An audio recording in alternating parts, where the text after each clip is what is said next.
right, we're gonna eat this beautiful strawberry right here. The first harvest from Polygreen. Oh, the flavor is freaking exploding. I had a strawberry the other day from the store and it tasted like nothing. Nothing. Tasted This, like water. I think I have like 19 layers of flavor. Yeah. My mouth is just like, Boom. you know, full explosion of flavor right now. These strawberries, you guys got to try regenerative agriculture strawberries. It actually blows your mind, and you start questioning whether the fruit that you have from the supermarket is actually food, because the taste differential is so crazy. Yeah. So guys, we are loving it here. We're gonna make food taste great again. Make food great again. Stay tuned, my friends. Stay tuned. Stay tuned, guys. All right. We're June 17th. So exciting. What phase do you think we're at right now on the farm? And take us through some of the updates. Yeah, so we've gotten our first pile of compost. We usually get, depending on what we're planting, we're gonna be opening up our market garden next year, but we're planning for infrastructure this year. But in terms of our original learning garden, we're fully planted there.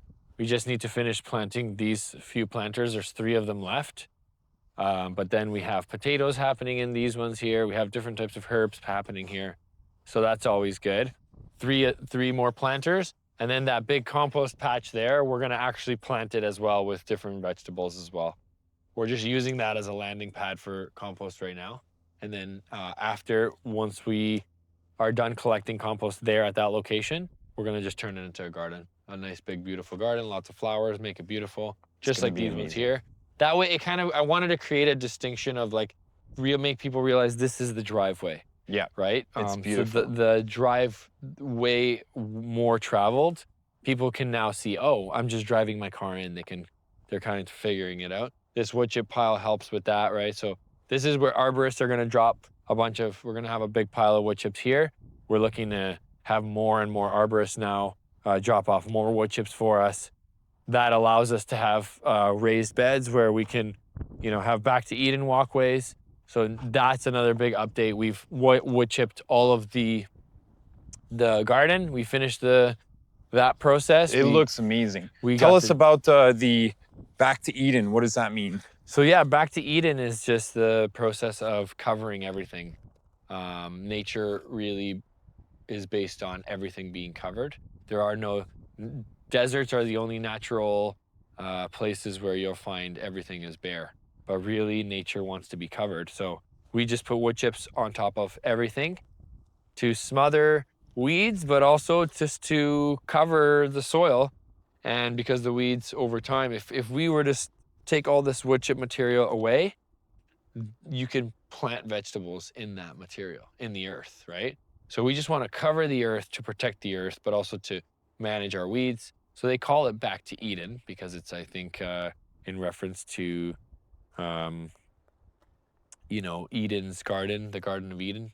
So because of that reference, you have, a natural approach of weed suppression, and that's covering the walkways with wood chips and covering your beds with a mulch. And then even covering, this is a compost base. We use compost here, like a landfill-based compost. It's a wood chip-based compost. You can then mulch this further with grass. And that's the whole thing, is cover everything, cover everything, cover everything. Nice. So the weeds don't come back. And tell us about, is that same methodology here with the cover crop? You have the strawberries covering and then the asparagus coming through, right? Exactly. In this bed, we want to have more and more strawberries completely filling up every little empty space.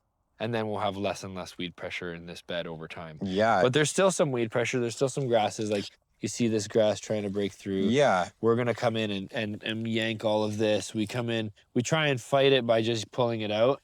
And we have days where we're going to come and manually weed. But, over time, we're going to they're just coming right out.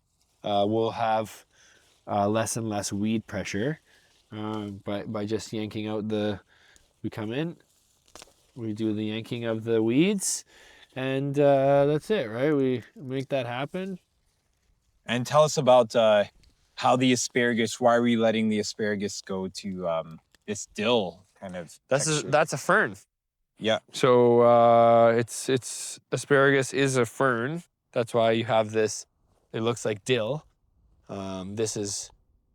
It's interesting you say that because yeah, dill is also like it has a fern type of bushing here. And what's the why aren't you harvesting the asparagus? So we let that grow. I've just listened to other growers who believe that leaving this to grow is the answer for it.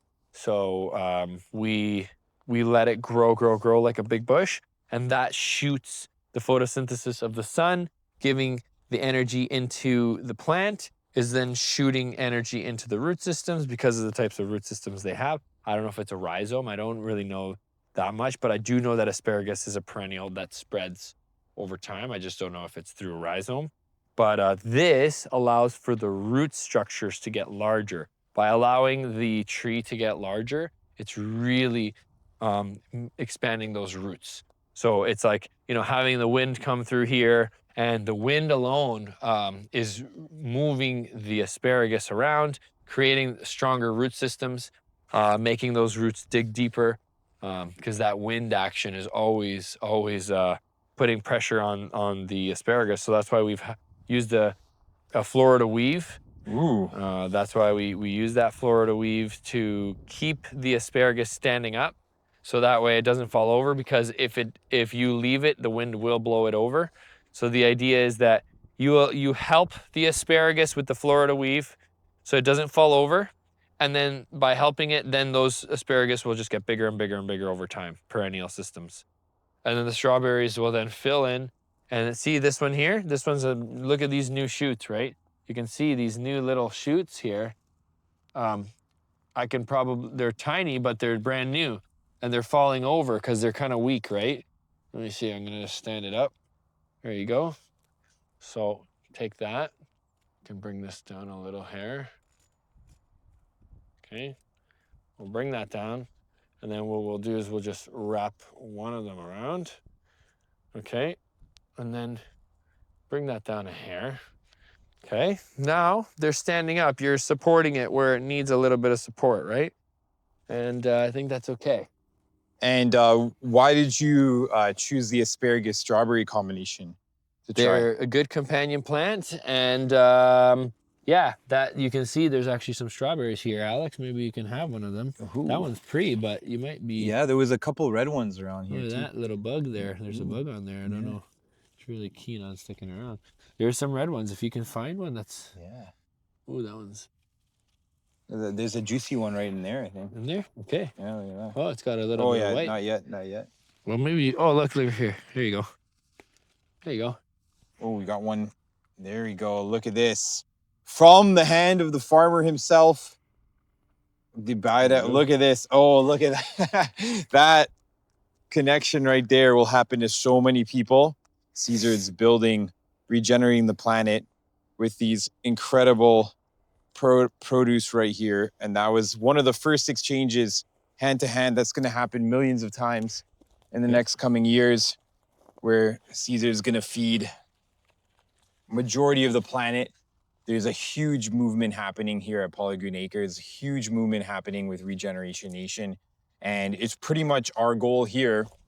Our goal is to bring this around the world, and we're going to bring this around the world. We're going to ensure that everybody in the world has access to incredible regeneration information, so they can transform all of their farms into farms that are great for farmers, healthy for their families, give them a lot of finances, and are great for everyone surrounding it. No pesticides, no artificial fertilizers, and really just making the world regenerate itself, solving a host of issues. So that's the mission right there.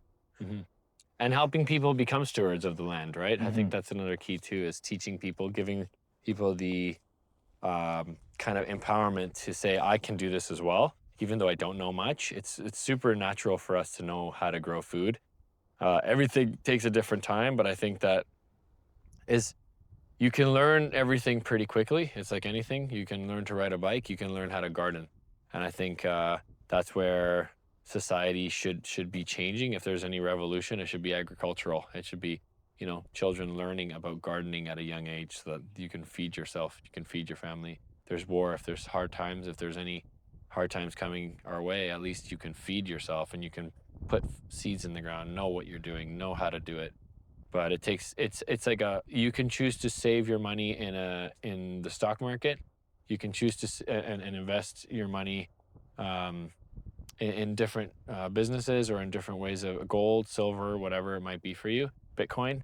I choose to invest my money in nature, in food autonomy, in seed, in growing food, in compost, in rich compost. I think there's a lot of value in that as well, because this is actually a lot of these perennial systems take a few years. So it's like I'm investing now. I might spend a couple $100s on this garlic seed, but it's going to produce an incredible product, and then eventually I'll recover the funds, but I'll have a beautiful crop, and Oh then yeah. that'll help us a lot. So today we're going to be actually harvesting the garlic scapes.